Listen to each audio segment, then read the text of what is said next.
I'm Toby and this is Sea Life. One of the first times we have actually used our logging trailer for what we built it for.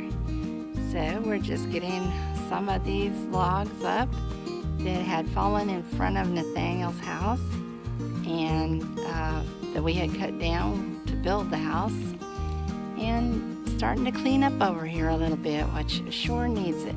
And Daniel is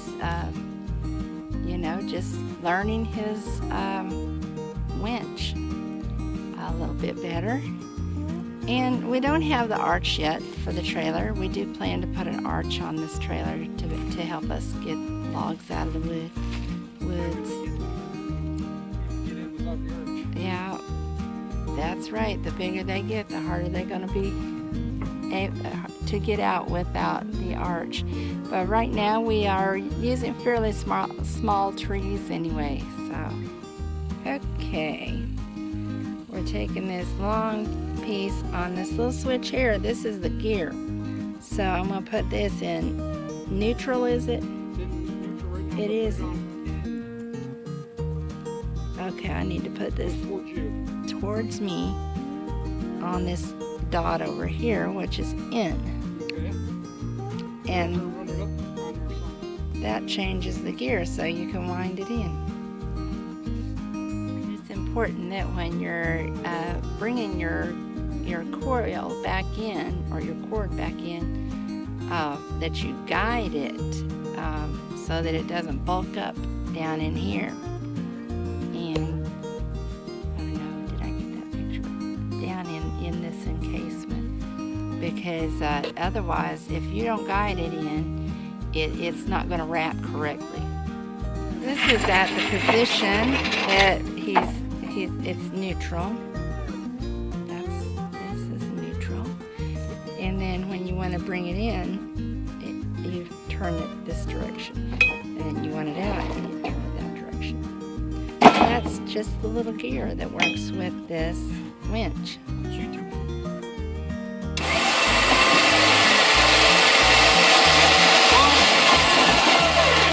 Give me some slack.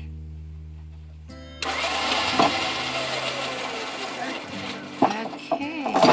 So, actually, you know what? I'll just disconnect that. Go down to right now.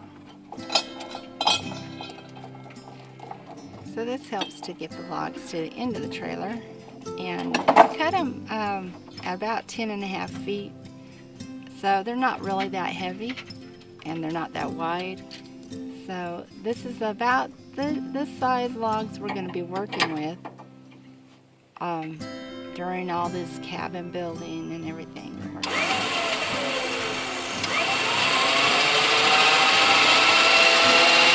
All right.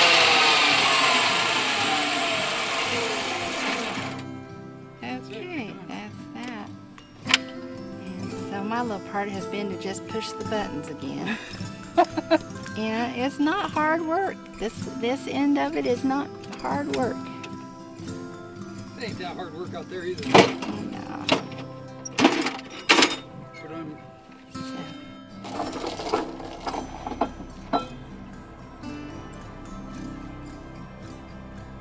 Here it goes. If I just heft it up in here. And it just slides it pretty much slides.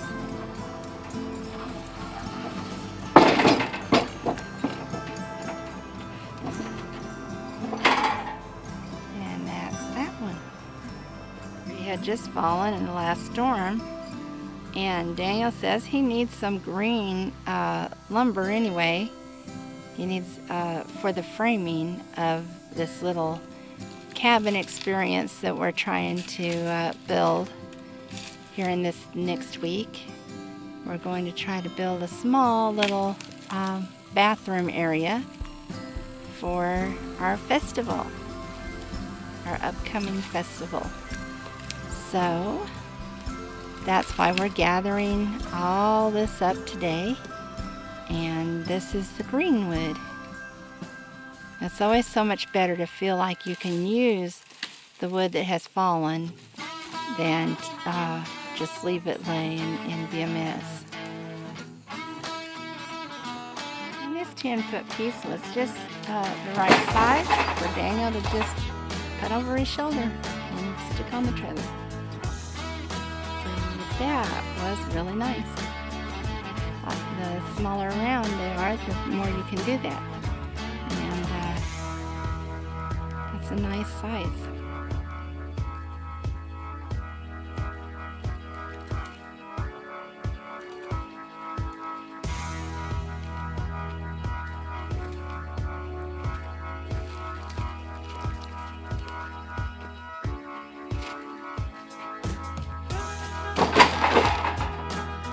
And there it is. We have our trailer loaded up, and it won't be long that we're actually using our sawmill. We're going to go over there, and our sawmill's not far, and we're going to go over there and see how the first use of our sawmill happens. I guess Daniel's plan is to just unload this trailer. He's just doing it by hand. And then tomorrow we'll come out and make use of our sawmill and begin.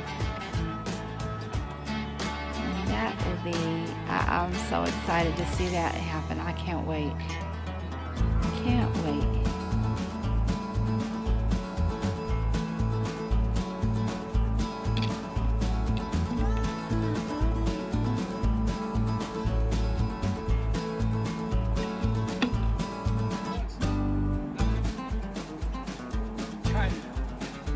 Yeah, we're just beginning to try out our tools, figure out what we're doing here. We're just doing the see what it is we can do. Get messy and make mistakes and learn something. It's the best idea I've ever heard in my life, I think.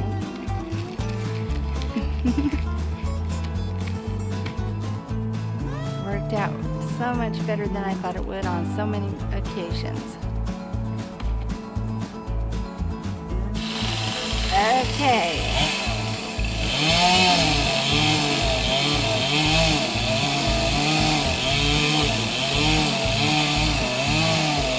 Daniel's making a face cut on this tree, and he's planning to land it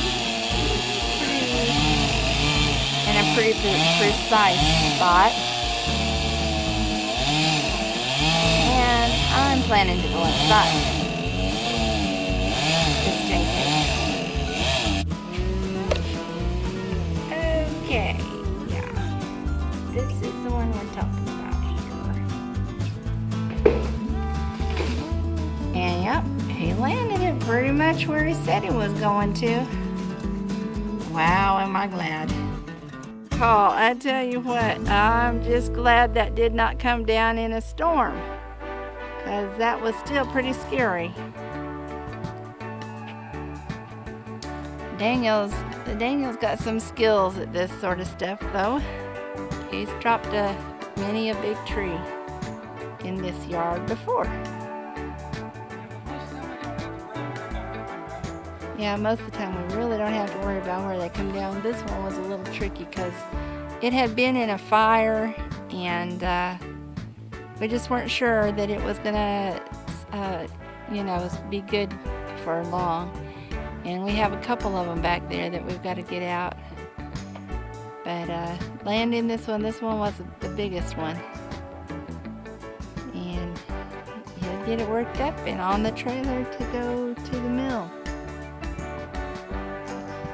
It's right here off of my porch. Let's see. You can see this is my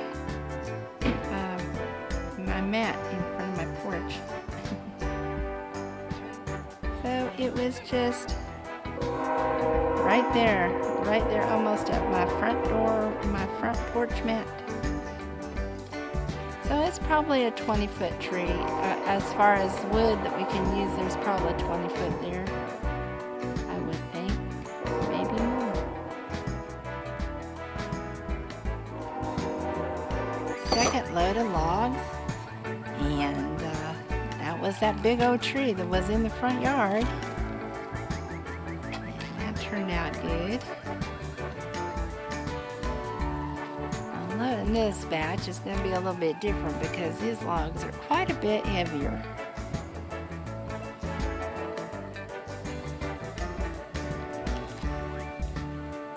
And I'm going to try to stay out of the way for sure.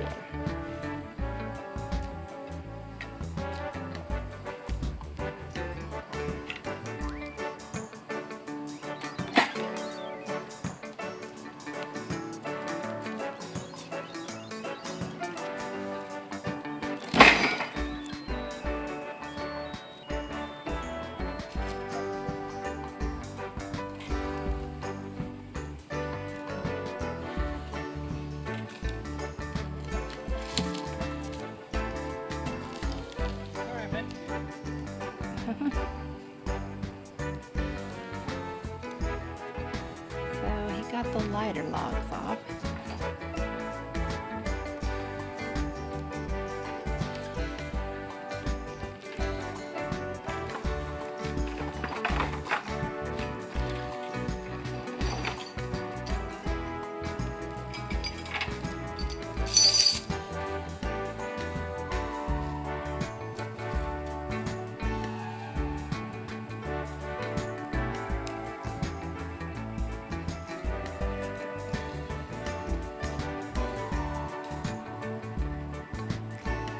Looks like we're gonna do like you did with the telephone poles.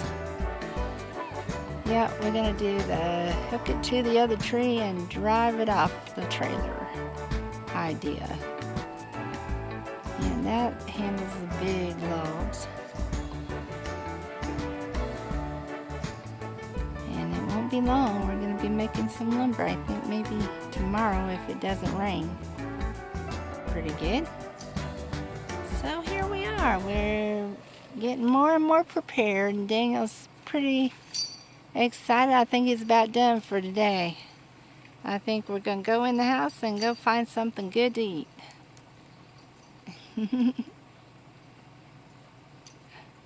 He's just going to pick up his chains and his straps, and we'll just head right back to the house, which isn't far.